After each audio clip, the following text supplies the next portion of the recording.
ఆత్మబంధువులందరికీ నా యొక్క ఆత్మ ప్రణామాలు. ఇంత గొప్ప ధ్యాన జ్ఞాన మార్గాన్ని మనకు అందించిన మహాత్ములైన బ్రహ్మర్షి పితామహ పత్రిజీ దంపతులకు, నాకు జ్ఞానాన్ని అందించిన బ్రహ్మర్షి దటవర్తి వీర రాఘరగుల దంపతులకు ఆత్మ ప్రణామాలు తెలుపుకుంటూ ఈరోజు కార్యక్రమాన్ని మనం మొదలు పెట్టుకుందాం మాస్టర్స్. మనం ఈరోజు వేమన పద్యం గురించి తెలుసుకుందాం.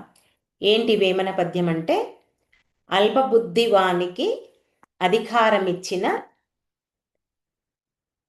దొడ్డవారినెల్ల తొలగ గొట్టు, చెప్పు తినడి కుక్క చెరుకు తీ పెరుగున విశ్వదాభిరామ వినురవేమ. దీని గురించి మనం కొంచెం తెలుసుకుందాం. చూడండి, ఇక్కడ అల్పబుద్ధి అంటే ఏమిటి అని మనం ఒక ప్రశ్న వేసుకుంటే, ఆలోచన లేనివాడు. అల్పబుద్ధి వానికి ఏమైనా ఆలోచన ఉంటుందా? ఏ ఆలోచన ఉండదు. వాడికి మంచి చెడు అనేది కూడా ఏమీ తెలియదు. తేల్చుకోలేని వాడు, అసలు తెలియదు. ఇంకా తేల్చుకోవడం ఏంటి? మంచి చెడు తేల్చుకొనివాడు. మరి అలాంటి వానికి అహంకారము ఎక్కువగానే ఉంటుంది, వినయము కూడా అసలే ఉండదు. ఇట్లాంటి వానికి తప్పు చేసినా అది తప్పు అని తెలుసుకునే అవకాశం కూడా లేదు. అందుకే తన తప్పులు కూడా తాను తెలుసుకోలేడు. మరి అలాంటి వానికి కనుక ఒక అధికారాన్ని ఇస్తే, ఒక రాజ్యాధికారమే మాత్రమే కాదు, ఇంట్లో ఒక ఏమంటారు తండ్రి స్థానం ఇచ్చిన, లేదా ఒక కార్యాలయంలో ఒక ఆఫీసర్ స్థానం ఇచ్చిన, ఒక మేనేజర్ పోస్ట్ ఇచ్చిన, ఒక గ్రామానికి ఒక అధికారం చేపట్టే వ్యక్తి ఇచ్చిన, ఒక న్యాయకత్వం వహించే వ్యక్తినిచ్చిన, లేదా ఒక ఆలయంలో ఉంటారు కదా ఇట్లా, దాంట్లో కూడా పదవులు ఉంటాయి, అధికారత్వమే అనుకోండి. ఆలయంలో అధికారత్వం కానీ ఇచ్చిన, లేదా ఒక ఆధ్యాత్మిక జ్ఞానాన్ని అందించే దగ్గర ఆ గురువు స్థానం ఇచ్చిన, ఏ రూపంలో అయినా సరే అతనికి గనక ఆ పవర్ ఇచ్చినట్లయితే అప్పుడు ఏమవుతుంది? ఇక్కడ వేమన చెప్పినట్లే దొడ్డవారినెల్లా తొలగునట్లు, అంటే తనకంటే తెలివైన వారిని తొలగించేస్తాడు. ఎవరు? ఆ అల్పబుద్ధి కలవాడు. అనుభవం ఉన్నవారిని వాడు పక్కన పెట్టేస్తాడు. అంటే వాడు చూడండి ఎలా ఉంటుందో, వాడికి మంచి చెప్పేవారిని శత్రువులుగా చూస్తాడు. ఎందుకు అని మనం ప్రశ్న వేసుకుంటే, తనకంటే ఎక్కువ జ్ఞానవంతుల్ని ఉన్నప్పుడు తన యొక్క అజ్ఞానం బయటపడుతుందేమో అనే భయంతోన అతను ఆ మంచి వాళ్ళను తొలగిస్తాడు. తన అహంకారానికి గాయం అవుతుందేమోనని భయంతో వాళ్ళను తొలగించేస్తాడు. తన తన యొక్క నిజస్వరూపం ఎక్కడ బయటపడుతుందో అని చెప్పేసి తాను తొలగించేస్తాడు. అందుకే మంచి వాళ్ళను తొలగించేస్తాడు. మరి ఈ రోజుల్లో మనం చాలా చాలా చోట్లలో మనందరికీ అనుభవమైనటువంటి విషయం ఇది. అందుకే చదువు లేని వాడికి పదవి కానీ, అర్హత లేని వాడికి అధికారం కానీ ఇస్తే అప్పుడు అతడు ఏం చేస్తాడు?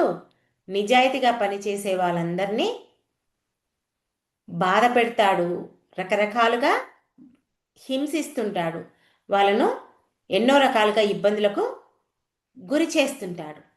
మరి చెప్పు తినడి చెప్పినా వినడు అంటే ఇది చాలా ముఖ్యమైనటువంటి మాట.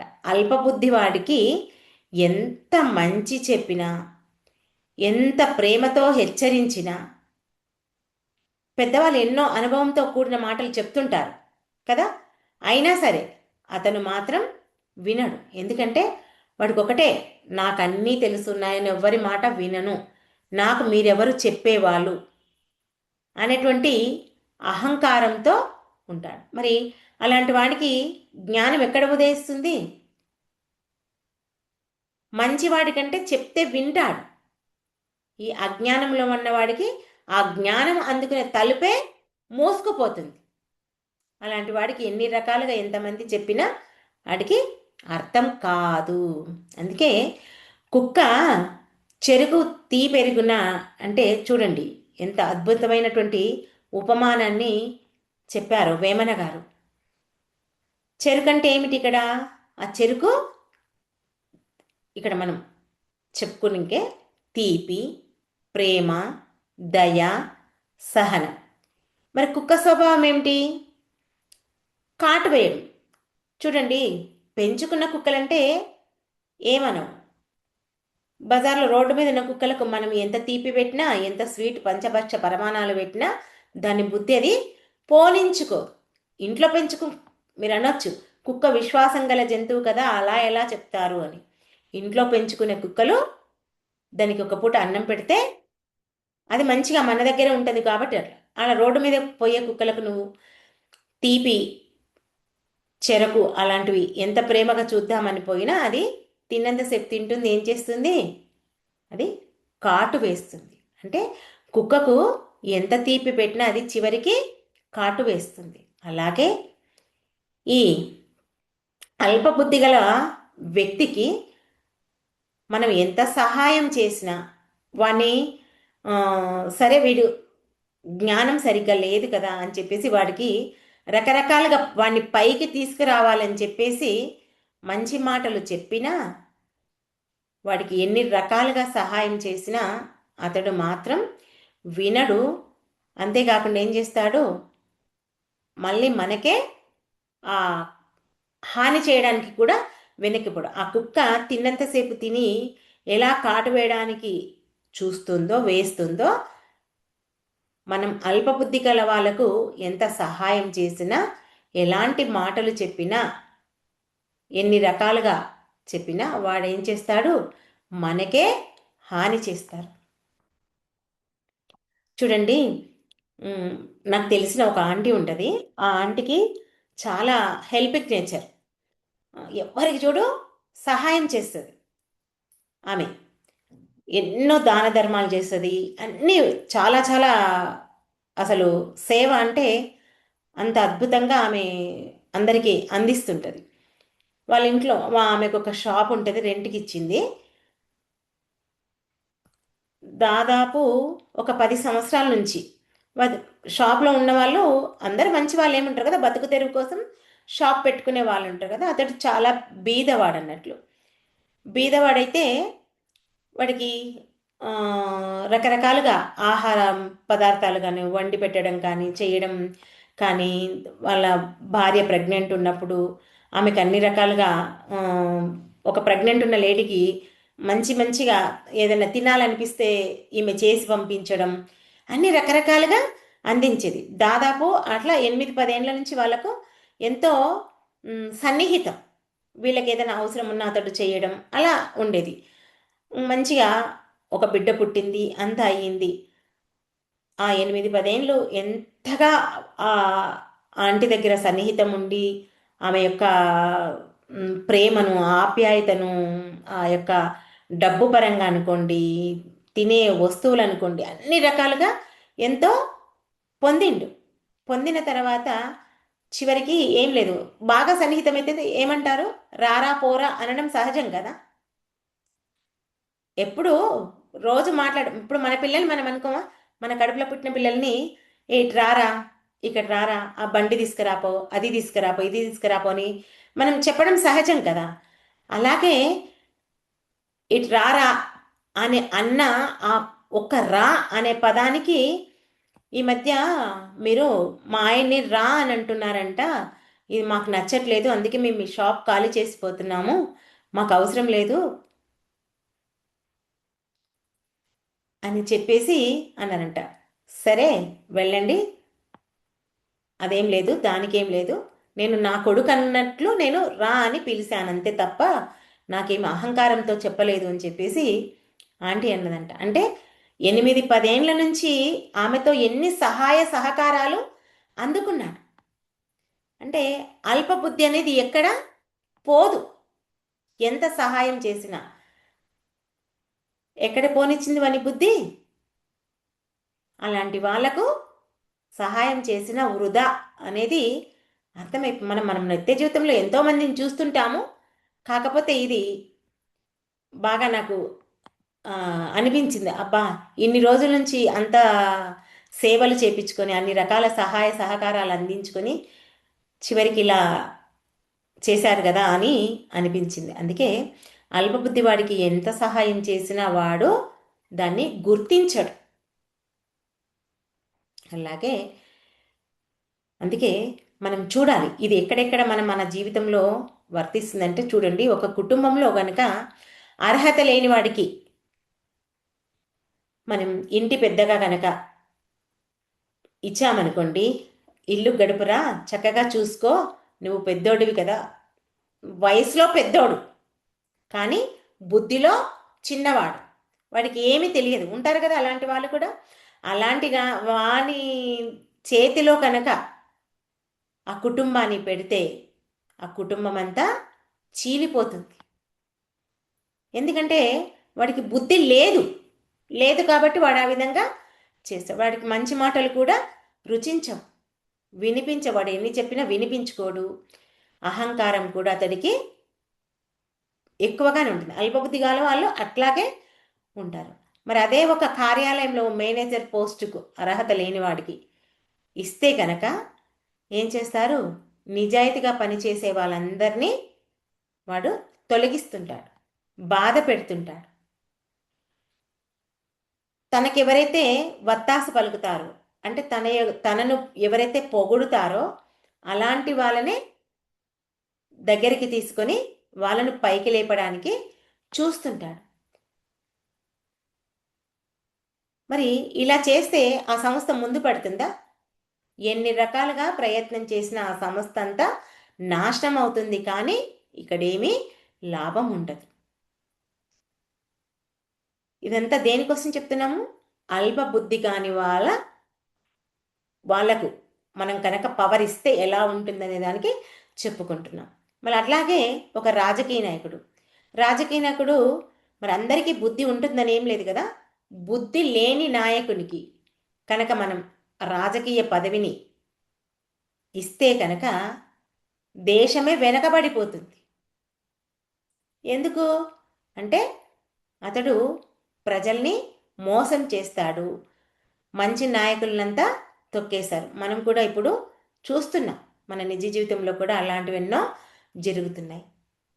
మనం ఇందాక చెప్పుకున్నాం, ఒక ఆధ్యాత్మిక రంగంలో ఇస్తే కనుక ఇది కూడా చాలా ప్రమాదకరమైనటువంటిది. ఎందుకంటే అల్పబుద్ధి ఉన్న గురువుకు ఏం జ్ఞానం ఉంటుంది? అతనికి శాస్త్రజ్ఞానం ఉండదు, ఏమీ ఉండదు.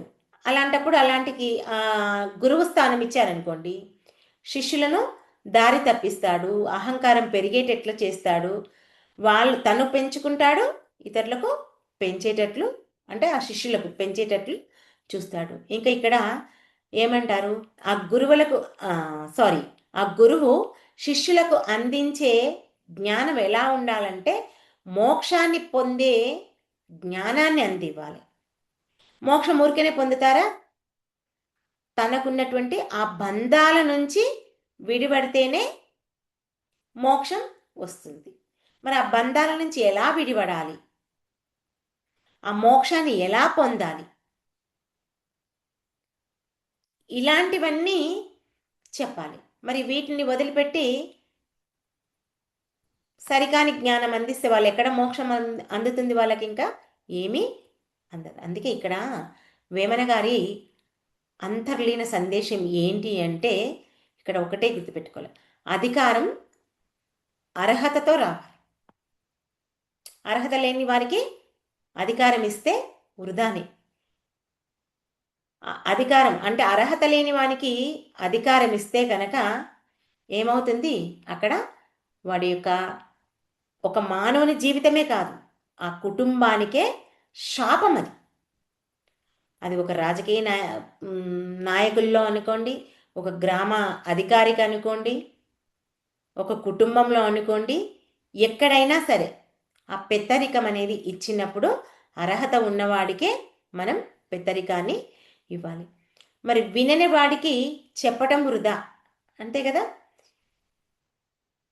వినేవాడికి ఎంత చెప్పినా వాడు వాడి జీవితంలో ఎంతో పైకి వస్తాడు.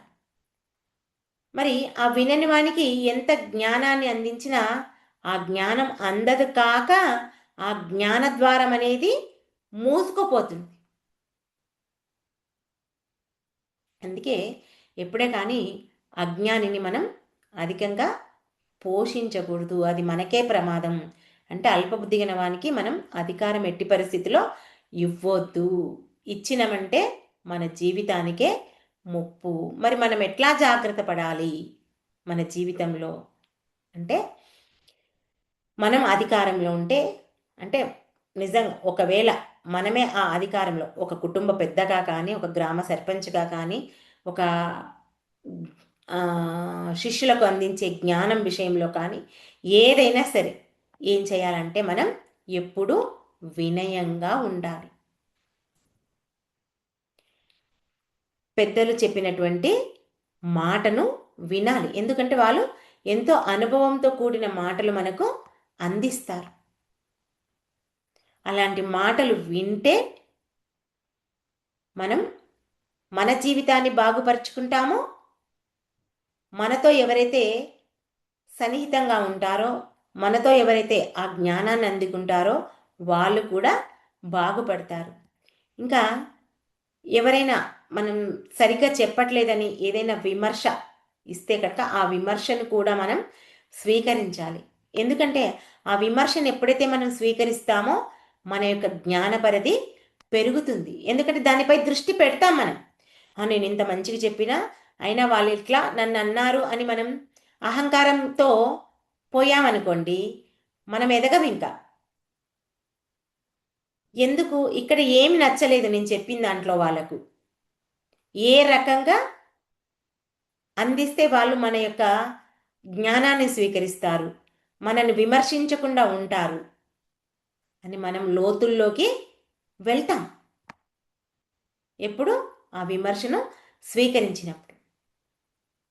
మరి మనం ఇతరులకు అధికారం ఇస్తే, ఇదేమో మనకు అధికారం వస్తే చేసుకోవాల్సింది, అలా కాకుండా మనం ఇతరులకు అధికారం ఇస్తే మరి వాళ్ళ యొక్క బుద్ధిని చూడాలి మనం. వాడికి ఎంత బుద్ధి ఉంది, వాడి పదవిని స్వీకరిస్తాడా కాదు, సరిగ్గా నిర్వర్తిస్తాడా, జీవితంలో ముందుకు తీసుకెళ్తాడా, ఈ కుటుంబాన్ని జాగ్రత్తగా చూసుకుంటాడా, ఈ పదవికి సరైన న్యాయం చేస్తాడా చూడాలి కదా. ఇవన్నీ వాడి బుద్ధిని చేస్తేనే ఇవన్నీ మనకు అర్థమవుతాయి. తర్వాత వాడు మాట్లాడే పద్ధతిని కానీ, వాడి యొక్క వినయాన్ని కానీ, వాడు ప్రవర్తించే ప్రవర్తన కానీ, వాని యొక్క నడత కానీ, ఇవన్నిటిని మనం గమనించి ఇవ్వాలి.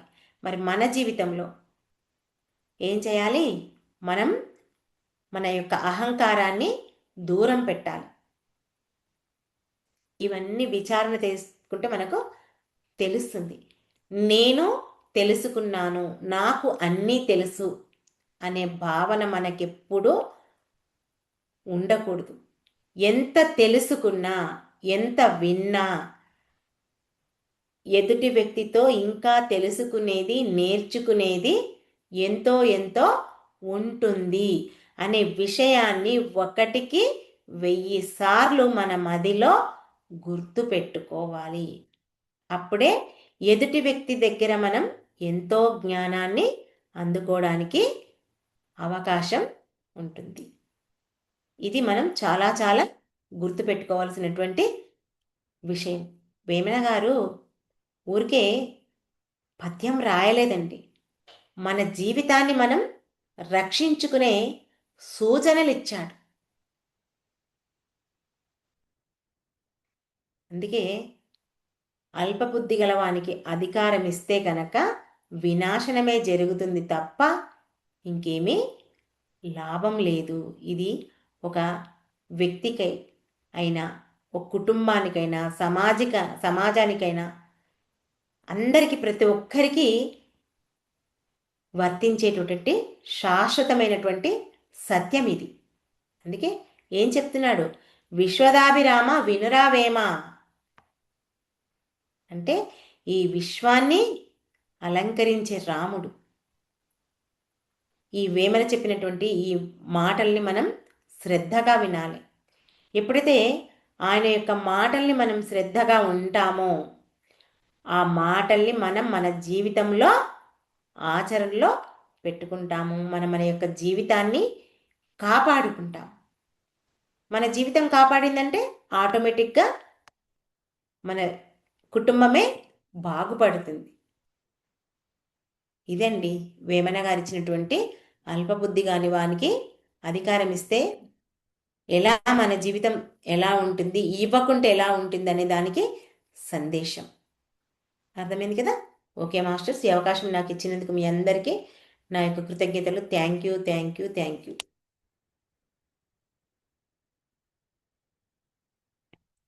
ఓకే.